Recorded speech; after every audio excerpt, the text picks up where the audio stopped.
Hello, नमस्कार. मी भावना. मी राहते पुण्यामध्ये. आज आम्ही गेलो होतो 31 डिसेंबरचं सेलिब्रेशन करण्यासाठी औंधमध्ये असलेल्या बाबा रामदेव रसोईला, जे की 6-7 दिवसांपूर्वीच ते ओपन झालं होतं. त्यांनी आम्हाला वेलकम ड्रिंक दिलं आणि स्टार्टरमध्ये आम्ही मसाला पापड आणि पनीरचं एक स्टार्टर ऑर्डर केलं, जे की खूप छान होतं आणि ते एन्जॉय झाल्यानंतर आम्ही मेन कोर्स ऑर्डर केला आणि जेवायच्या आधी कांद्यावर निंबू आणि मीठ टाकून कोण-कोण खाते हे मला नक्की सांगा.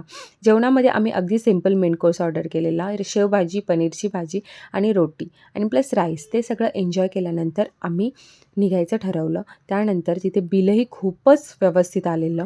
तिथून आम्ही गेल्यावर त्या हॉटेलसमोरच होतं आपलं औंधचं डी-मार्ट. तिथे आम्ही छोटी-मोठी रात्री 11 वाजता शॉपिंग केली आणि आम्ही निघालो सांगवीमध्ये असलेल्या महावीर आईस्क्रीममध्ये फालुदा खायला.